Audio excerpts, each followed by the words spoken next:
Hello, JD Allen. How are you doing? Hey Sean, how you doing, man? Good to see you.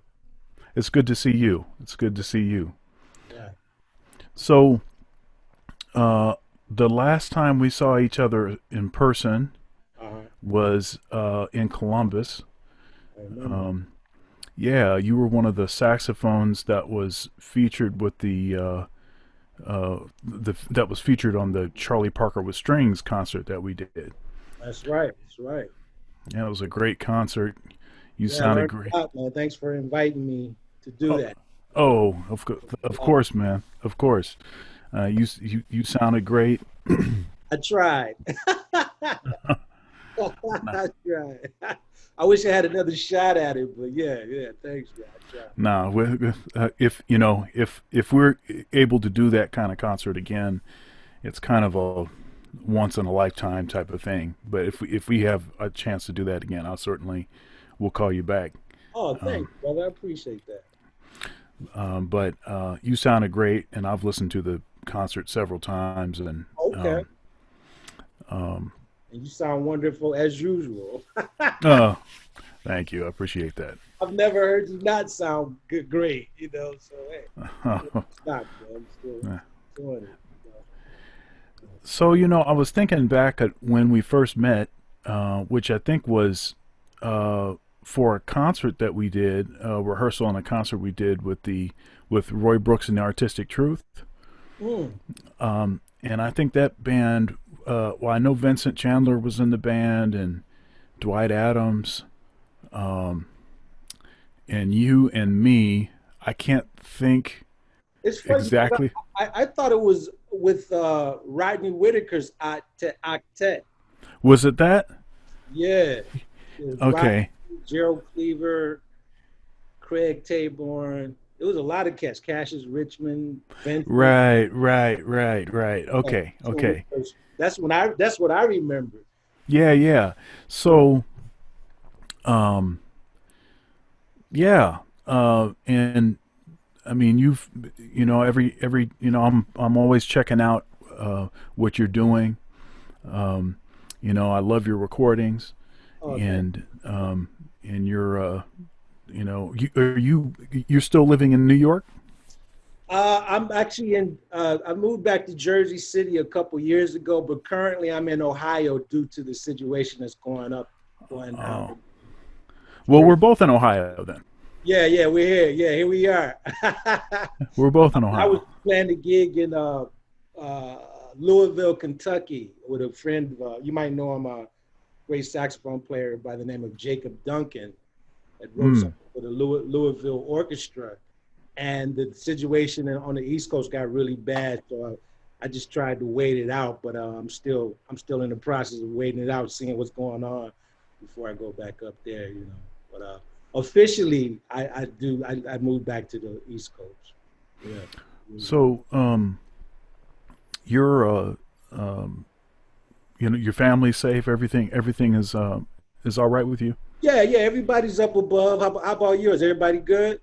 Yeah. Every everybody's good. It's pretty mild in Ohio. I mean, we're following the rules and everything, Yeah. and all that, but it hasn't hit Ohio like it's hit other parts of the country, in particular the East Coast, Yeah. New York. Um, so so JD, can you tell us about yourself? Can you tell us? Uh, Now, of course, I know you're from Detroit, Yeah. I certainly uh, am. Great. but uh, what was your childhood like? Ooh. Okay. It was very interesting. uh, hmm, let me see. I guess it was kind of like I don't want to say troubled, but it was there was a lot going on with me. Fortunately, I was able to move with my grandparents. So by the time I met you, I was living with my grandparents. So things got a lot better for me in terms of my childhood. It was more of a stable situation. But for the most part, I did a lot of moving around, and I guess I was the typical angry black guy from Detroit as a youngster. And fortunately enough, I ran into the saxophone, and meeting people like yourself, and found a positive outlet for my frustration, and the rest has been what it is. But I made it through it. I'm here. I'm here to tell the story. So when did you start playing, and who were some of your early influences? Maybe teachers, like why the saxophone? You know. I originally wanted to play the trumpet. At the Detroit public school system, I guess most inner city school systems, the music classes started in the third grade, and uh, the instrumental teacher came to our class and said, we band is open, and come after school and pick some instruments. And so me and a friend of mine, we were excited to go after school. And I've always been kind of short. My friend was bigger than me, so he beat me to the instrumental class and got the trumpet, and I got a hold of the clarinet. So I started out on clarinet, and then I switched to saxophone in the middle school, and that's what happened. As far as teachers, I want to say I'm more or less self-taught. I did study with James Carter and Alex Harding a bit. They were kind enough to give me free lessons when I was in high school. I'm really appreciative of that. And then I guess the only formal teacher I really had was in college by a teacher by the name of James Nesbitt. He was in the Airmen of Note. So he played classical saxophone and jazz saxophone. So I got a chance to learn about the saxophone itself from him. But for the most part, I guess I'm kind of self-taught, just asking questions and learning by trial and error. It's a harder route. I don't recommend that, but that's what happened, because I really couldn't afford lessons when I was coming up. So it was just picking it up and, Now the way you play, I mean, because you're all over the saxophone.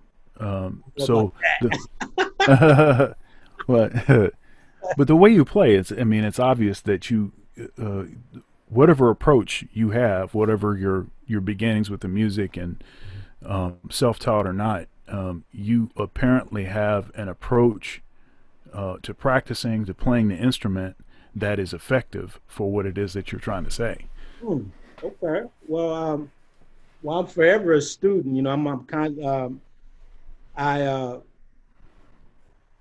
Yeah. It never, as it never stops. You just pick up things and you ask a person, "What are you working on?" That's how I went about it. I would Hmm.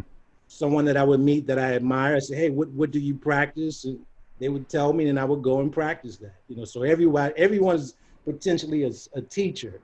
So, but like I said, that couple years that I spent in college, James Nesbitt, he sat me down and said, "This is the saxophone, and this is the correct way." And I got some bad habits together, and I still work on things that he gave me. But every year I get a little better. I think, I improve. I improve a little bit. So it's a marathon, not a sprint. Now, in Detroit, there was a lot of, when you were growing up, there was a lot of folks that were around, you know,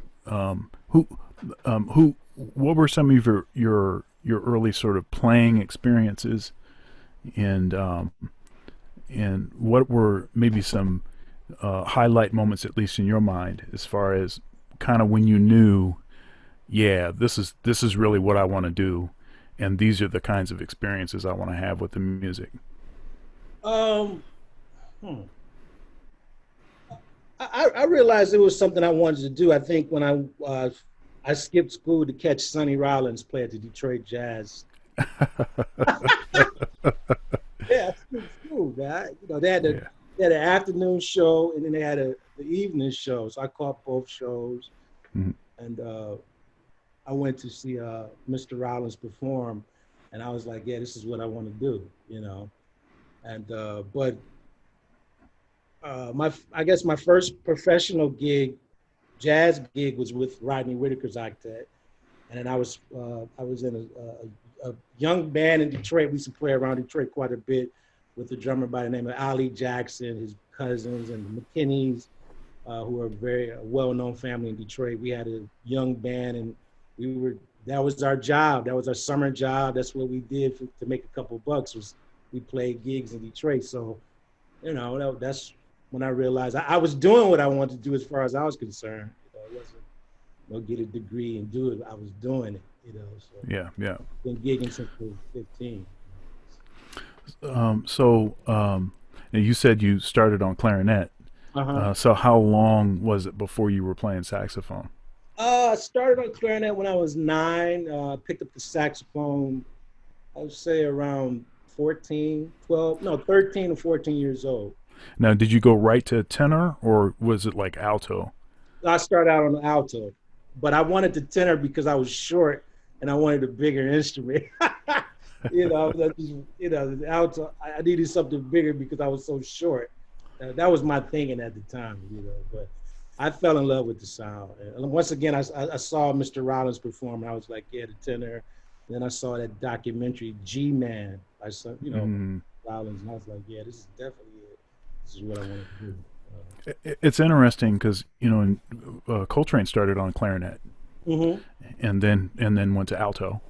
Yeah, yeah. Well, I You know, think for the most part, a lot of cats from that generation were started out on clarinet.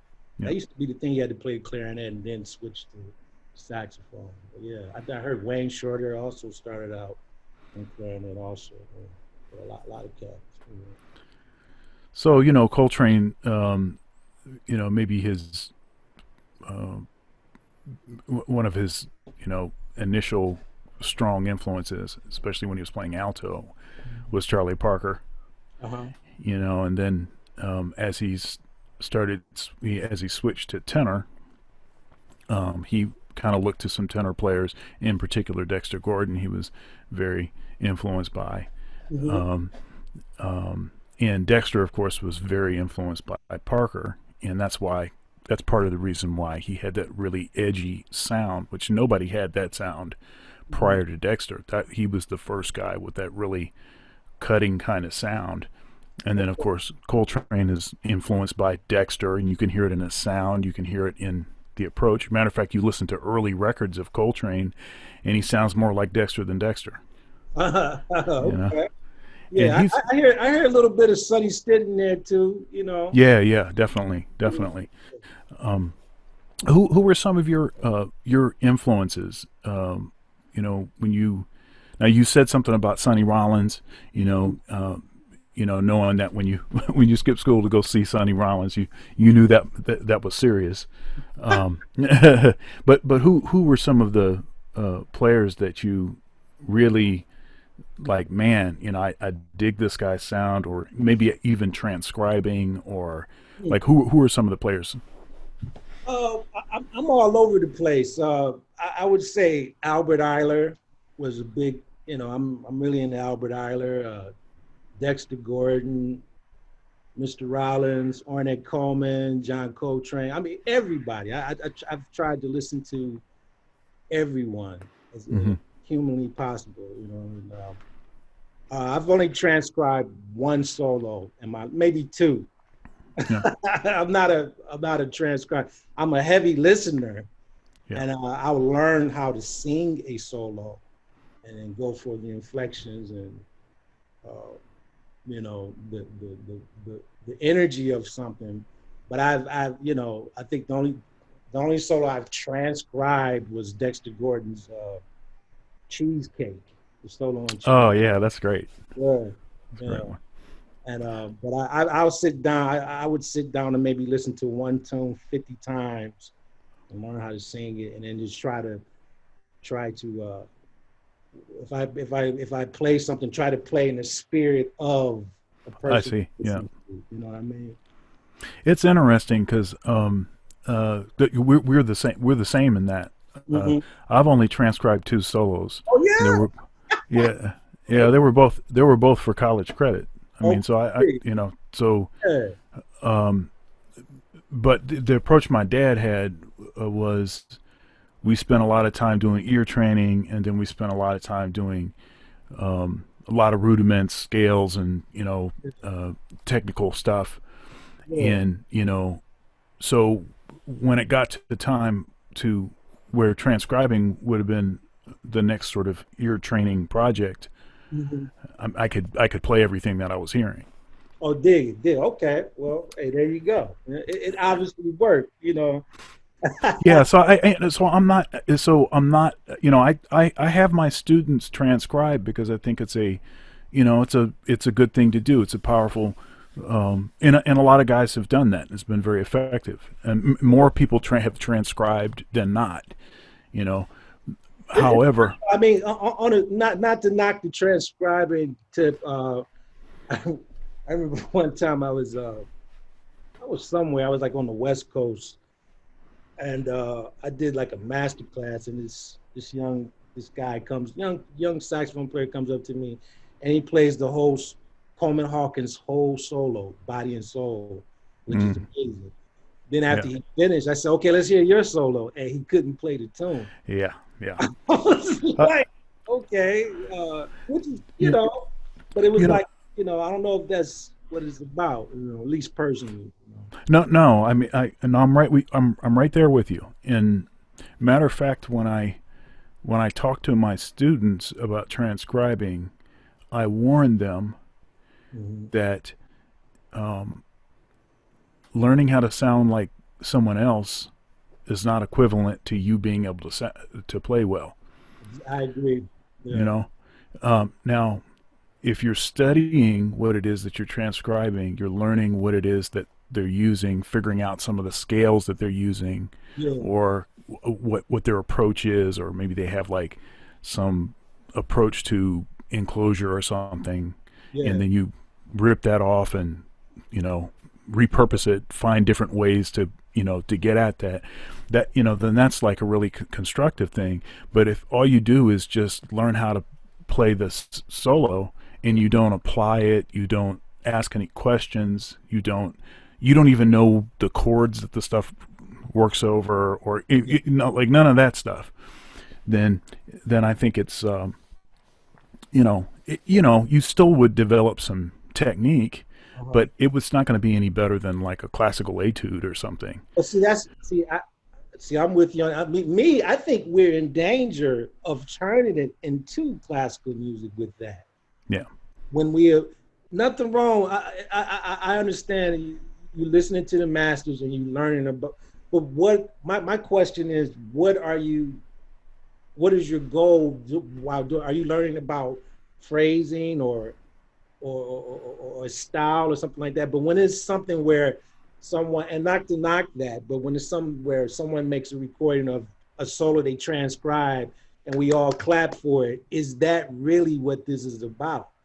You right. know, I fortunately, I mean, hey, you know, what's the expiration date on new? You know, when I was coming up, it was like, actually, I've had people cuss me out for doing that. They would say, play your own stuff, you know, and stuff like that. But I think if you learn the rules, like Barry Harris, you check out the rules and how you apply certain things. I think that's more, you get a little more from that versus just transcribing and looking at that as that's the end all. That's going to help me learn how to play. You know, I think it's a bit more than just that. Yeah, I think my in early on, you know, my dad had a particular approach in and he was concerned because he saw very often people would transcribe Mm-hmm. and they couldn't shake the influence of their transcription. They couldn't. It's like they were losing their own identity. Mm-hmm. Um, and you know, so if you look at someone like John Coltrane, Mm-hmm. yeah, we know Coltrane was transcribing. We know he did X, Y, and Z, but and we also know that he went through time through periods where he sounded like just like a certain cat, but that was never his destination. He was only using that as a way to sort of get him to the next stage of his development. Mm-hmm. Like he realized he needed, you know, to really, you know, what is this Charlie Parker thing about? Let me see what this is about. He And needed, let me add to that. We also know he hooked up with Barry Harris. yeah, A lot of those cats hooked up with Barry Harris. I mean, he learned the rules. There are Right. rules to this thing. You know, there's a system to what's going on. It's not just, you know, there's rules to be learned. I mean, you can get it through transcribing, and you can also get it by learning the system that a lot of those cats went to Barry Harris when they came to Detroit and learned the rules. And I mean, I've heard stories about Train hooking up with Barry Harris, Sonny, Mr. Rollins hooking up with a lot of cats hooking up and learning these rules, you know. Yep. And I think I know for certain, once I got a hold of the rules, life became a lot easier for me, you know, personally. You know. Yeah, I think ultimately that's what you want to get out of a transcription is Mhm. to understand the rules. So if you understand the rules, then I don't know how necessary transcribing is. You know, They and might that's so pull me that's stop for that one. well, I mean, you know, if it, you know, it will be one thing if, you know, if you couldn't play or if I couldn't play, and I'm saying and we're both the ones that are saying don't transcribe, Uh-huh. then that's one thing. Yeah, yeah, But yeah, if you can yeah. play That's it. and you saying that, then that's a different thing, That's a right? different thing. Yeah, yeah. Right. Then you might have to be like, well, wait a minute here. Let's check out. Let's go. Let's check out the seats. Yeah, Right, right. Uh, yeah. so what projects have you worked on in I mean you said a little bit about playing with the octet, Rodney's octet, but what other bands have you played in, and what have been some of your favorite experiences on the bandstand, in like with whom? Um,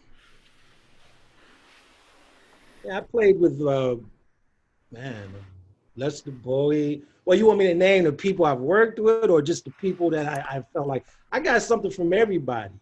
Yeah, yeah, yeah. I mean, just, you know, just like you're on the bandstand, and just a particular, I don't know, particular group that you played with, or particular musicians that. I think I have to say Betty Carter would have been like um, the thing that was the most frightening Mm, experience. And then after that, everything else was kind of like, man, after that situation, I won't say it was a piece of cake, but it made me stronger to deal with disappointment and failure. You know, mm, learning how to uh, take a fall or a hit and not look at it as everything is over. That experience prepared me for working with a little bit with Wallace Roney, Lester Boy, all types of Cindy Blackman, recording with Ron Carter, Jack DeJohnette, like just or George Cable or Victor Lewis.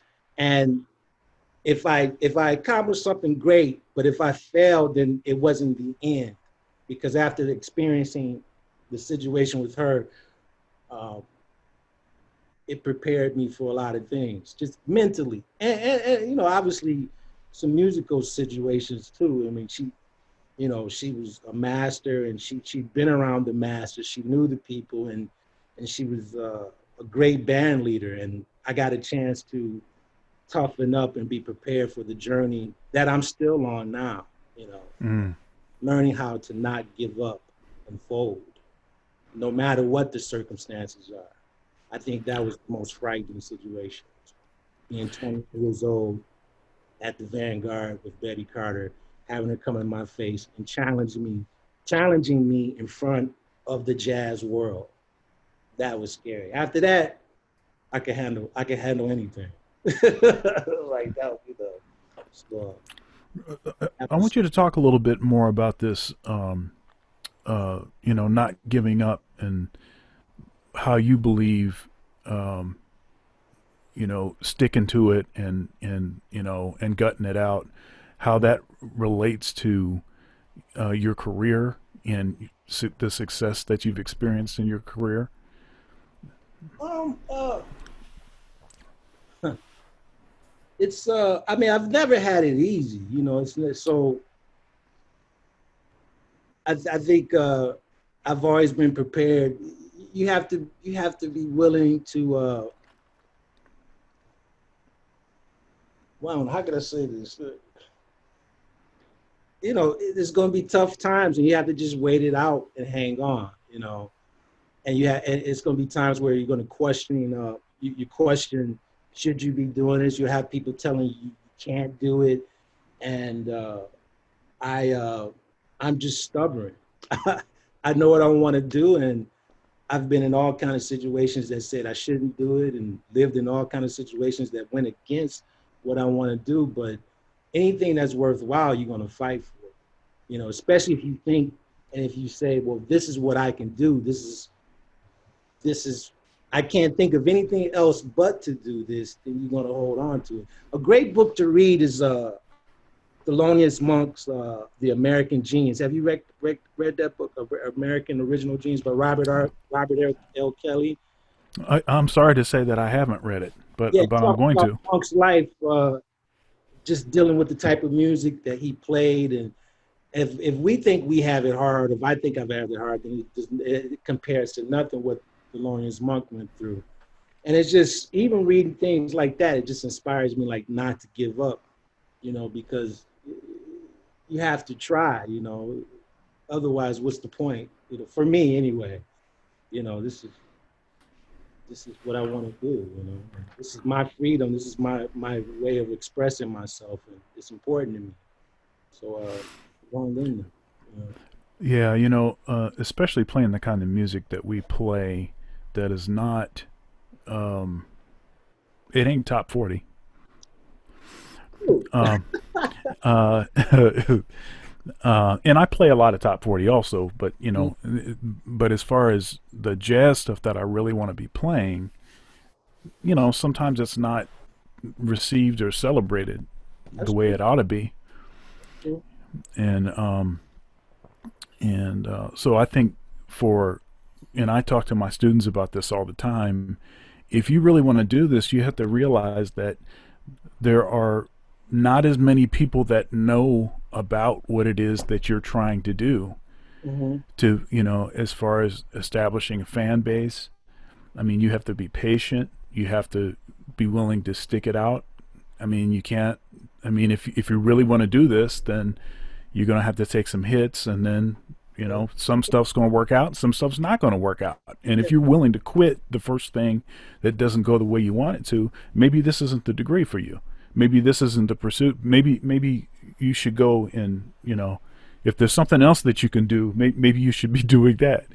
You know, um, but uh, but the music thing as a living, I think people don't realize what this is, because if you're if anything is working at all in your career as a musician, when everyone else is on, people with a 9 to 5 job, when they're on, you're on. So you're working when they're working, and then when they're off, you're on. You're on. So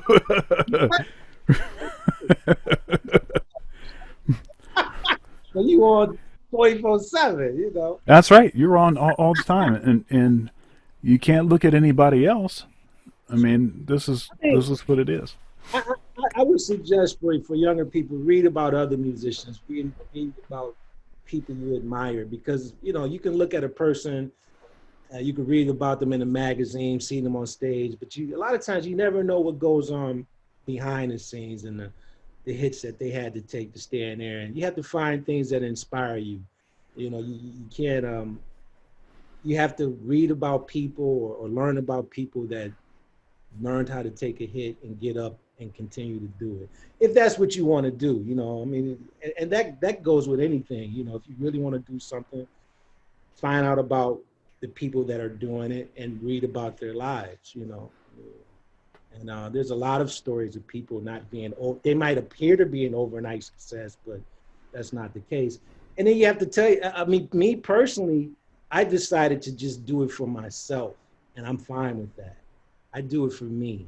You know, I do. When I play, I am considerate of the people, but I'm playing for me, and I'm trying to do the best I can do for me, because it's an expression. It's you know, so Right. if I did it for the people, then I wouldn't be doing this, you know, because there's two lines. There's the long line, the long line has and there's nothing wrong with that. You know, everybody, this is the style, this is what everyone likes. And then there's the short line. There's not a lot of people in the short line, but you know, you have to decide which line you want to pick. And for me, I feel that I'm in a short line. Not a lot of people in that line, but I'm doing it for me. So that's why I haven't given up because this is for JD, you know.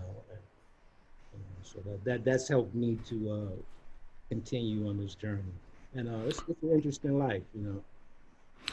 Yeah, the real personal nature of this music, it's unparalleled, really.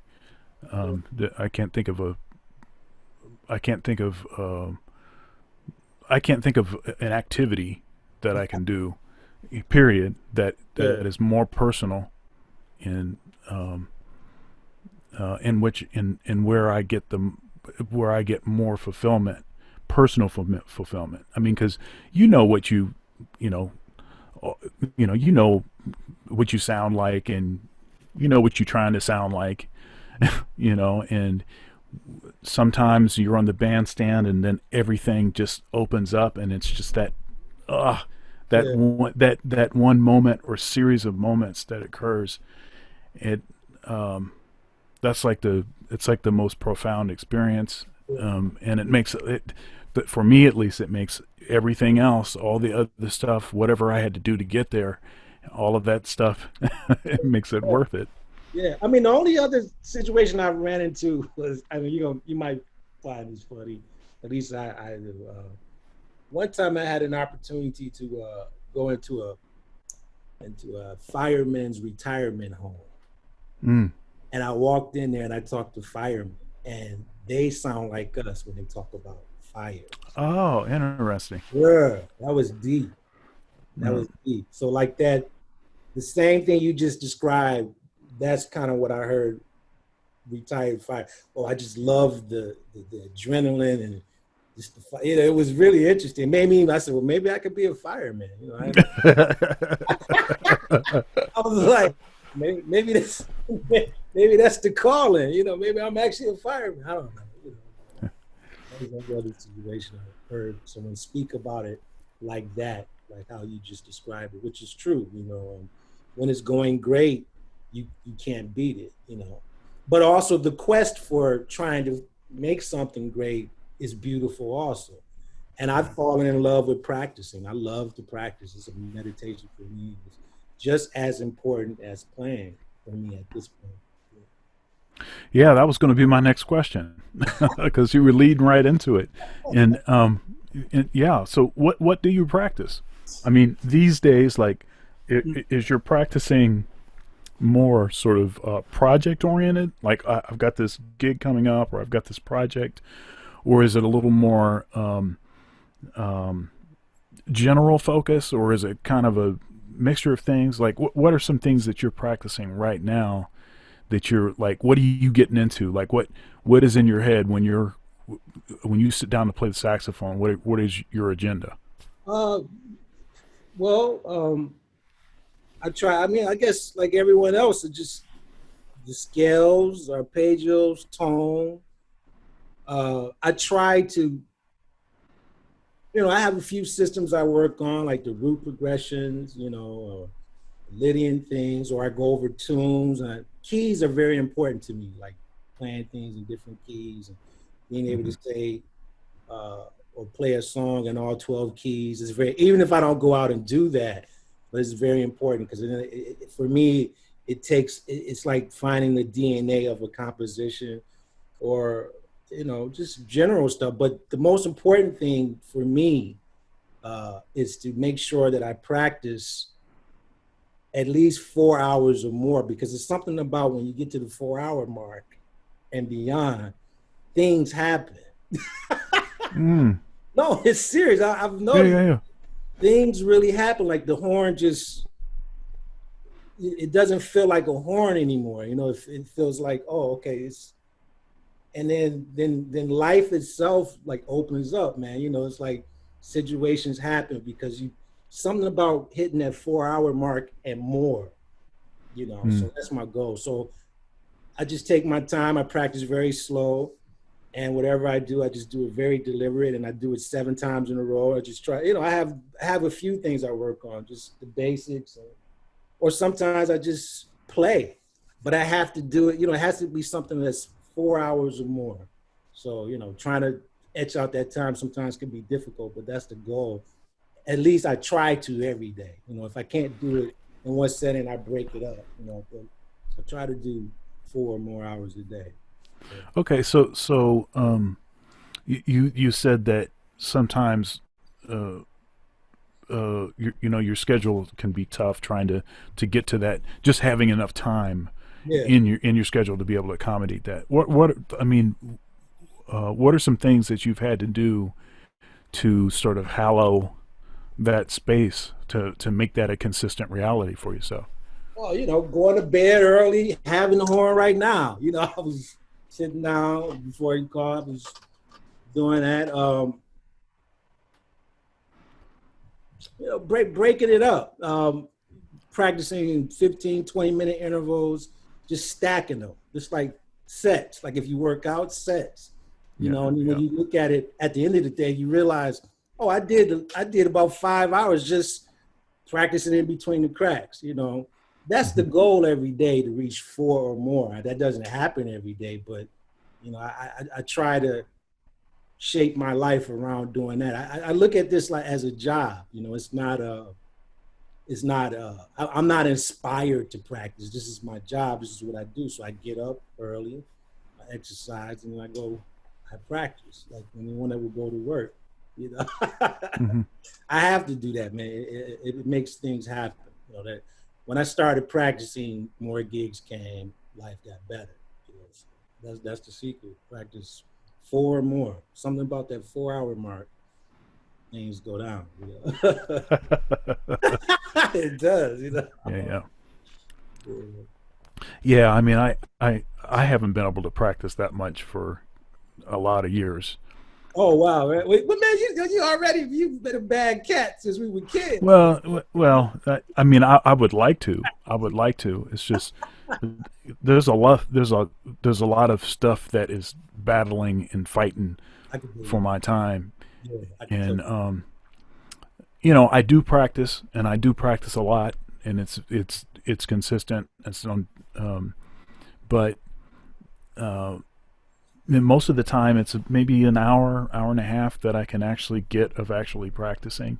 Mhm. Um, um, and you know, I've become more efficient at kind of getting in to the stuff that I know is a problem, Yeah. um, and I've turned into more of a project oriented practicer. Okay. Like if I have a gig or if I have these tunes, or like um, the the Ohio the Ohio Jazz Tet, the faculty group at Ohio State. Yeah. It's a really progressive set list that I do for that band, Yeah. um, and a lot of music that's really challenging technically, harmonically, rhythmically. I mean, there's all kinds of just different stuff, Yeah. um, and so that stuff kind of makes me have to practice so that I can even play it. Yeah, I can dig it. Yeah. Yeah. And one thing I started doing, that's really helped me to force me to be creative, regularly creative, is I do that this thing called uh, but it's hot licks. These these lines that I play, and I Yeah. do it one No, time. you put them online, right? Yeah, yeah. So Oh man, I check you out. Yeah, I go in. You doing, man? Yeah. so I'll do that. I'll do that. You know, that happens each day. Yeah. And I think I just uploaded 136 or something. Mhm. So that kind of stuff keeps me like, you know, keeps me moving in a particular direction.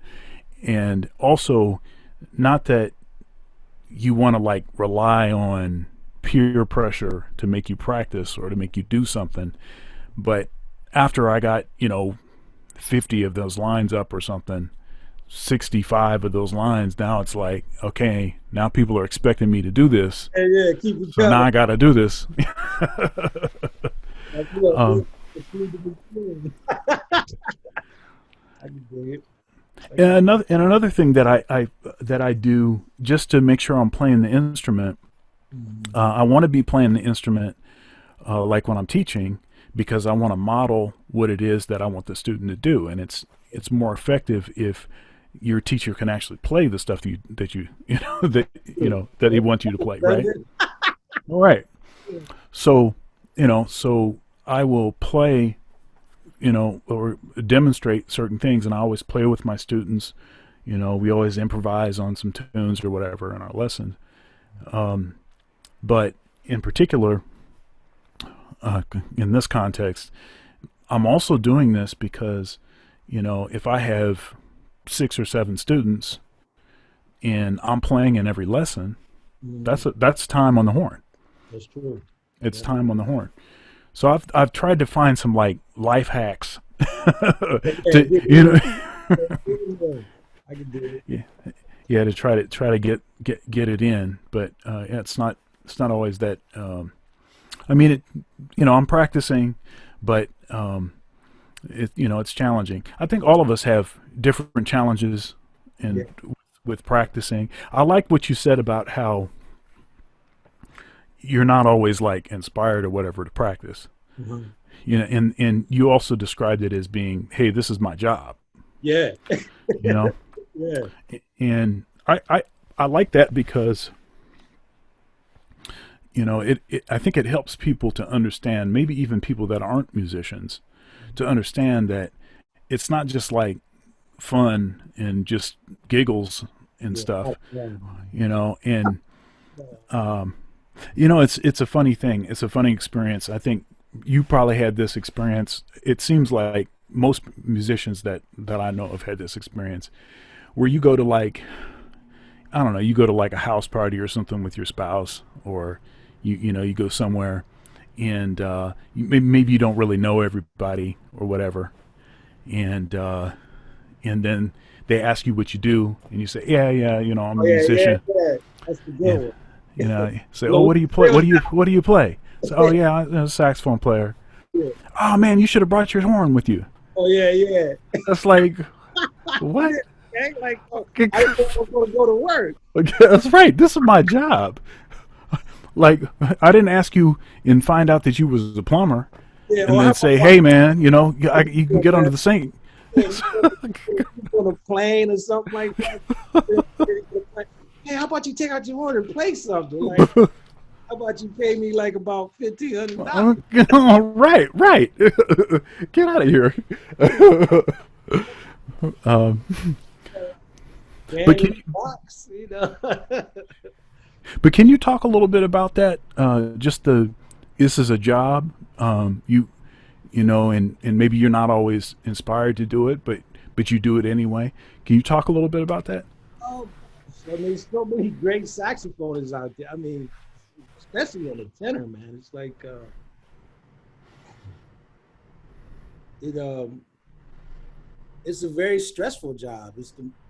I won't say the most stressful, but um, you're constantly being judged, especially on the East Coast, a place like New York. It's just so many musicians, and you're always on the edge. And it's not a competition thing, but it's a level that you have to try to stay at just to work, just to get a phone call as a leader or as a supporting artist. You have to, every time you come out, you have to prove something, or if you have a bad night, you have to make sure the next night is slamming, because that bad night to get around, or the right person would see you in the wrong situation. So if you look at it as a job, at it as a job, then you can minimize the right person seeing you in the wrong situation. You can minimize that not happening, so you can continue I to make see. money to eat. You know, Right, right. it's a job. It's like you have to be in tip top form. If you got a recording, or you do some tours, or just to stay in the game. But you can't have too many bad nights. You can't have a I don't feel well. No, you have to perform. You have to, you have to try to tear the house down every time you go up there, or at least give it your best, and that's very stressful, But I like it. It's a great stress. I mean, you can be in a situation you don't want to be in, and that's another kind of stressful. But I think the competition level is so high. There's so many great saxophonists. Our comrades, they keep me up at night, as I'm sure they keep you up at night. I listen to a lot of recordings. I hear what cats are doing, and I look at the reviews, and you're only as good as your last recording or your last gig, and that can determine if you're going to pay your bills or not. So you have to try to be on a high level, So it is a job. It's very stressful, and it's frightening at times. But that's I stress. I think sometimes maybe like a new age a new age kind of philosophy would be like, hey, well, you really shouldn't be having stress. Yeah, right? You really shouldn't be stressed about this. Oh, you might want to think a different way about Yeah, this yeah, because, yeah, yeah, you yeah. know, I know but that. but I think the real thing is that there's stress associated with much of what we do. Um, it's just trying to not always be at stress. That's true. Like if it's 100% stress all the time, then then you can start having health challenges and all like that. That's true. That's But true. if you have stress associated with your job, associated with, I mean, it's like, I tell my students this all the time. Every time I play, I'm anxious. Mhm. I get nervous every time I play, and uh, have a lot invested in something, I'm Mhm. even more nervous. Yeah. Yeah. And but once that is over, once the performance is over, once I get started and I start feeling good, then that goes away, and then I just experience the joy of playing everything. But it's not all like feeling good and uh, it's not that. So, At all, right? That's like the biggest misconception that it's a party. It's not all a party. yeah. Being fired is not fun, Mhm. especially when you're a musician. And I've been fired in some situations because I wasn't prepared or up for the challenge, or my level of playing at that particular time didn't match the job. You know, and that's an awful feeling to go home when people depend on you to bring stuff home to help out your living situation, and you get fired after about a few of those situations. You realize that if I don't look at this as a job and prepare as much as I can as possible, then I won't be able to take care of the big world problems that goes on outside of music.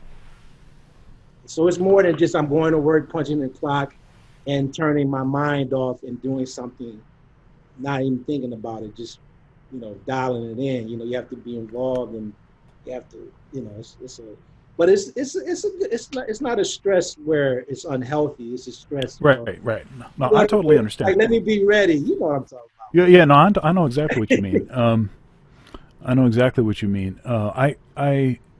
I appreciate your willingness to admit that, because often, especially the macho thing, um, I think that there's a lot of musicians that experience fear, about. Mhm. anxiety, stress associated with playing, and they don't share that.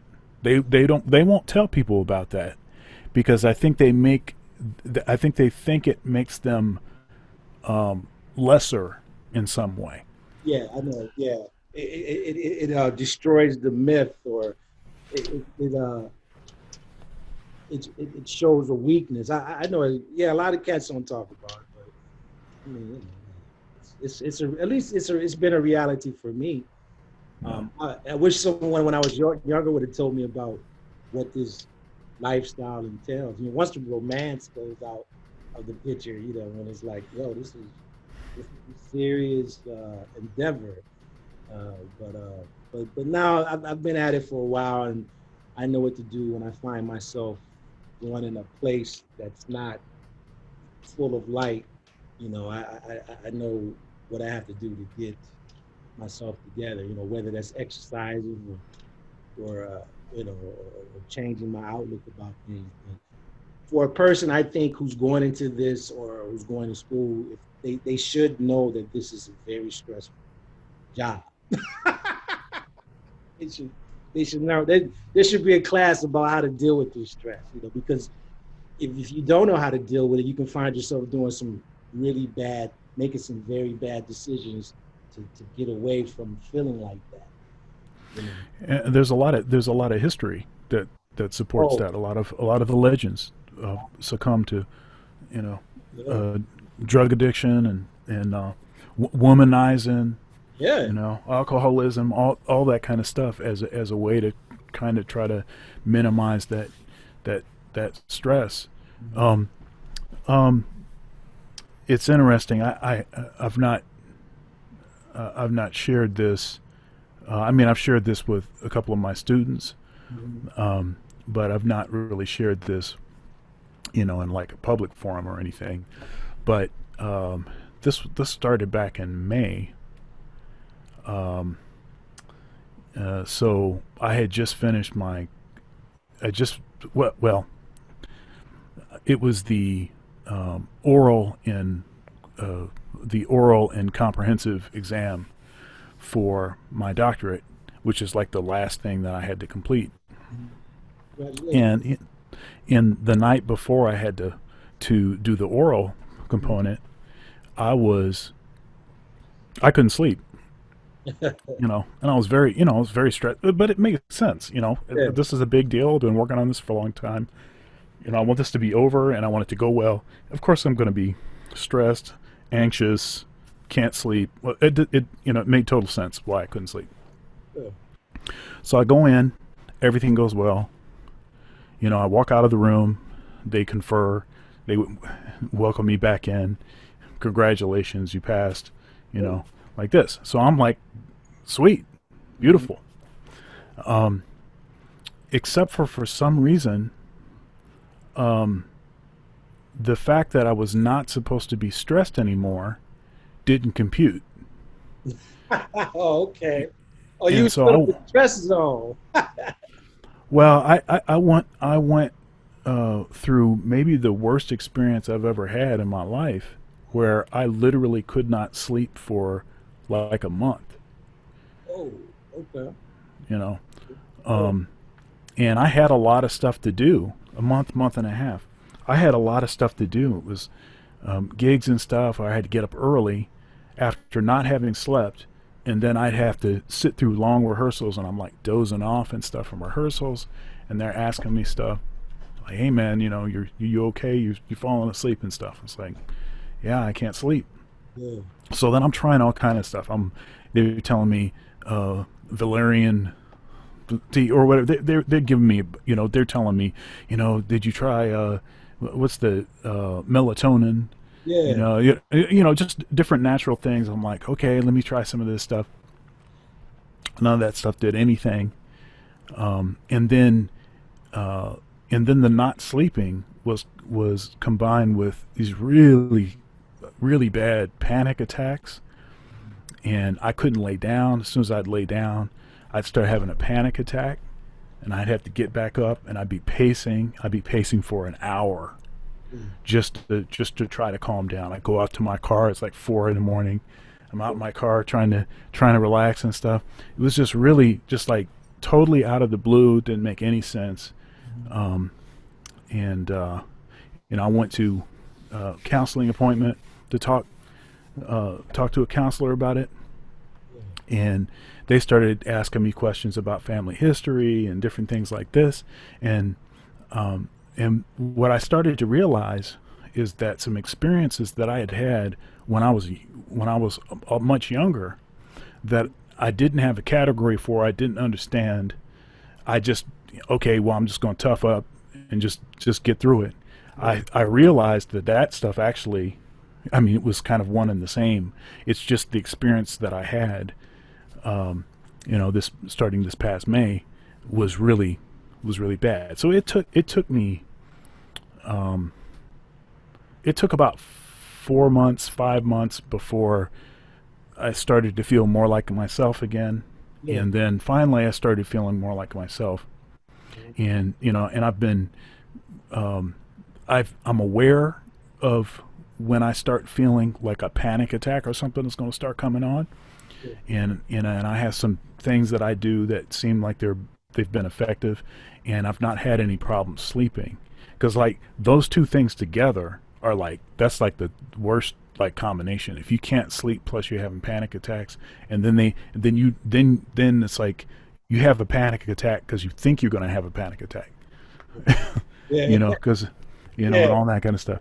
But The panic attack on top of the panic attack. yeah, but but what I was saying is often we're not willing to admit or say that anything is going on at all. And so not only does it not help people that are coming up behind us, people that, haven't been doing this as long, to try to get some kind of information about how they might be feeling about something. But then it's like we feel like we got to do it all ourselves. Yeah. And we can't reach out to anybody. We can't say, hey man, I'm dealing with this thing. Can you pray for me, or can we talk about it, Yeah. or anything? It's just like we feel like we have to keep this stuff to ourselves. So I'm just saying that to say, I appreciate your willingness to actually say how you actually felt about and have felt about different situations you found yourself in, because I think the people that are going to watch this, I think they're going to say, you know what, sometimes I feel like that too. Now I don't feel like I'm a weirdo. Because I mean, wait, maybe we are weirdos, but oh yeah, right. Well, we are weirdos because it's jazz we're talking about. It's jazz that we're talking about sacrificing for. So maybe we are weirdos, but it's valid. yeah, totally valid. Yeah, don't you're not alone. No. And on that note, you there? Can you hear me? Yeah, I can hear you. I, it's funny that you not funny, but that you brought this up, and I think this is very important, man. A good. Do you remember a bassist by the name of Tarsili Bond? I do. Yeah, he passed away a couple years ago. He committed suicide. Yeah. I always I think it's very important that we talk to each other. You know what I mean? I would talk to him at least once a month, and I never knew he felt like that. I didn't know that any of that was going on. And not to get dark and nothing like that, but I think it's important that, it feels like the conversation could go there, and if someone is listening to this podcast, whatever, to know that, if you're feeling those type of things, yeah, it's nothing wrong with reaching out to someone, letting someone know, or getting help for that, because that's right. Those feelings happen, Yep. like, especially in this job we have, so Yep. that's part of it. Like, am I of any value, even though if things are not going my way, when you don't have gigs, or if you find yourself in a situation that you don't want to be in, but sometimes you could say, what is my value and my purpose? Then you have to go through what you have to go through to figure that out. And some people, they pick a road that they can't apologize for or ever come back from. And that's what happened to our friend. And that really affected me. I grew up with this guy, and I didn't know that he felt like that, so, that's a part, not to scare anyone from doing this, but if, those things could happen. we're sensitive people. Artists are sensitive, Yeah. that's just the nature of what we have to be sensitive to play this music, or to be an artist because you feel and you take your feelings, as you know, and you put them into sound or colors or words. And so we're receptive to a lot of things, so, there's nothing wrong. I don't see any weakness in talking about how I feel. I think it's Yeah. just, at least I get it out. Yeah, yeah, yeah. Get it Well, out. that's a strength, and I think when people are not willing to admit that they struggle with things, Mm-hmm. I think it actually diminishes their story. Mm. Their and their accomplishment, because if you accomplish what you accomplish and you were dealing with all this stuff too, Yeah. that's a bigger magnitude. That's a different thing. If everything is easy and you get to a thing, it's like, okay, whatever. Yeah. But if you have obstacles and things didn't go the way you wanted to, and you're dealing with stuff, that's a that I think that makes you even more special person in. You become a step for someone else, Right, because right. yeah, I mean, that's your testimony. That Yeah, goes kind of about reading about other people and how they dealt with things, and using that as a source to say, hey, I could do it too, or that inspired me to, you become a step for someone else. However, in whatever capacity, big or small, whatever your accomplishment is, but going through adversity, that's a part of the story. That gives you something to play about. You know? yeah, yeah. Not to say to go through hard times on purpose. Yeah, yeah, yeah, yeah, yeah. You really got to do that. Yeah. There's enough out there that'll find you rather than having to manufacture it yourself. But but the thing that I said about I was dealing with what I was dealing with, and I went to a counselor. A lot of people won't do that, That's true. and Yeah, yeah, that's with my a couple students that I have, um, um, that I've had in the past, uh, me willing to say, hey, I went and got help. I went and talked to someone. I think it makes them feel more like maybe this is valid, and I'm not like a sucker or something, yeah, and just can't, I'm just weak and I just can't handle it, yeah. and I ought to be able to handle it. And it's like, if this guy is saying it, then maybe I Yeah, really maybe should. I'm valid. Yeah, maybe I'm not broken. Maybe this is a part of, yeah, yeah, I know Yeah, exactly what you're saying. Yeah. yeah. So, how about the future? So, obviously we've had a lot of um, Yeah, stuff canceled and it's and so things. Yeah, but um, I mean, are you writing some music? Are you uh, do you have a project that you're about to embark on, or like a I recording have to, project that you're in the middle of, or? yeah, I just recorded a new recording in January, and get the title. Check this title out, cause I didn't expect for what is happening to happen. So the Right. title of the record is called "Toys Die Dreaming," right? And so that's coming out in July, I believe. I'm surprised the record company is still gonna release it with that title, considering what's going on. But it had nothing to do. It didn't. I didn't know anything like this was gonna happen. So, but they're keeping the title. So that's coming out. What I am doing, what this situation has forced me to think about was learning how to play by myself uh, very well. I'm working on. I mean, in my mind, I've always thought that playing solo saxophone is the highest art form. So it was something I Mm. try to get to at some point. And this situation has forced me to work on it now. So I'm writing solo saxophone music and learning how to play by myself convincingly.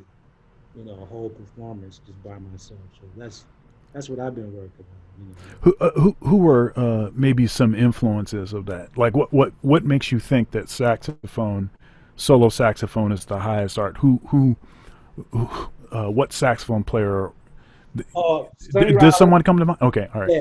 Steve Lacy, all right. yeah. Steve Lacy solo saxophone is Branford. I like his last solo. Well, he did a solo record a couple records back. But I would say that Steve Lacy and Sonny Rollins would be like Sam Newsom, Hmm. soprano saxophonist. Those three are the guys I'm checking out for solo saxophone. And there's some classical saxophone. I'm looking for that, trying to figure out, listening more to that. Just different approaches to playing by myself. And then I realized that,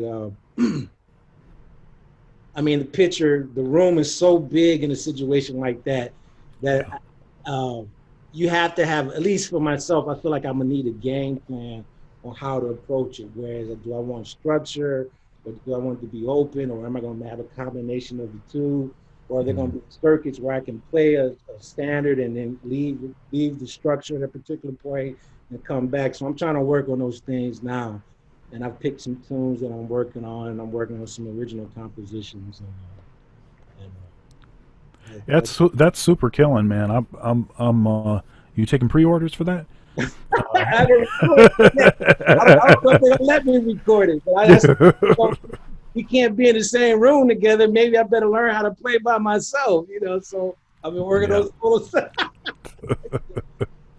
Gotta keep it going, man. I mean, that's good. That's good. That might, that might be the norm for a while. Playing solo saxophone or duo.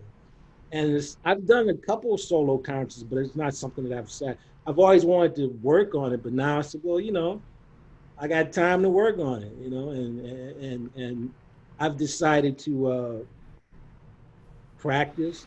I was stressed out like everyone else, but I decided that uh, God willing, that doesn't happen to me. But if it does, at least I'm doing what I want to do, and I'm not held up, afraid. I'm playing and I'm practicing. I'm doing what I set out to do, yeah, despite what's going on. So that's been my thing. That's been getting me up and going to practice and work out this solo music. That might come out or might not. But whatever the situation is, I'll be prepared and not, you know, sitting in the corner afraid, like, oh God, no gigs, which it's understandable to be like that. But man, after about a couple of weeks of being like that, man, forget it. I'm just gonna practice. So, yeah, do my thing. yeah. You said something earlier in our conversation about what did you say? You said meditative. So practicing was like there was a meditative thing that was happening. Um, so so right now with with this pandemic and everything that's going on, um, maybe it's a I don't know. I mean, we have time to think this way. Maybe it's an opportunity to be introspective in Sure. um, and maybe uh, time for some personal growth Sure. to or a period of time that can facilitate personal growth.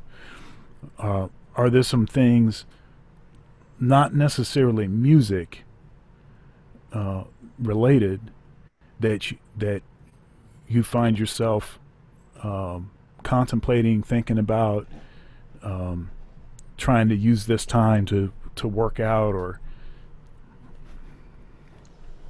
Oh, the thing that's been getting me as of late, I realize, at least for me, health is wealth. That means a lot. That's you know, true wealth. Your you know, health. You know, uh, and yeah, it's going to go back to music. This statement, but I said this statement. I said, I think the moment that we're able to play for people, and I always say I do it for myself, but I think I'm going to cry when I actually yeah, be able to play, with the band, and I really miss that, man. I'm appreciative of a lot of things that I didn't really have time to sit down and be appreciative of. but I'm really Mm, appreciative of it now. Um, but I think right now the thing that sticks out the most to me now is, I realize the importance of health and being healthy. mm. That's the wealth. I mean, if you don't have your health, you can't enjoy the wealth. You got Right. That's right. Yeah. if you got nothing else, if you're healthy, man, you can stand, you can go get it. You That's can right. get up. You can breathe. And uh, not that I took. Well, there was some points in my life where I did take that for granted, but right now, at present, I'm cool. I'm working on it. I'm learning that it's okay to be plain old John. Just playing, nothing, not doing nothing crazy, just playing my horn, man. I'm good with that. Well, is there anything else that you want to mention, or maybe something you want to plug? Um, No, man, it's great to talk to you, man. I've always had a high respect for you, and it's good to see you, man. And I'm happy that you're you're sharing your knowledge with people, man. And it's just good to see you, brother. Good to see you, man. Good to talk to you. This is beautiful. I've seen a couple of these programs right here, and I've learned something from every situation. And I hope someone gets something out of this. I hope I'm of service to someone. Look forward to the next one, brother. Keep doing you, it. you're welcome, and thank you. And people will certainly get a lot out of this, man, because you were uh, you were saying a lot of really profound, meaningful stuff, and I feel like I know you better Oh because man, we had this talk. yeah, I dig this, man. This was cool, brother. But, All right, man. Well, thank you so much again for doing this, and God bless you. Pray for your family, and for health, and pray for uh,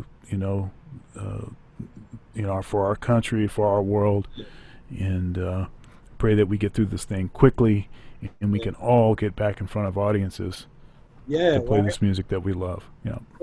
And just walk down the street, Right, right. Without a mask on, without a mask on. looking crazy. Yeah. All right, man. Take care, brother. All All right, right. man. God bless you. You too, man. God bless you too.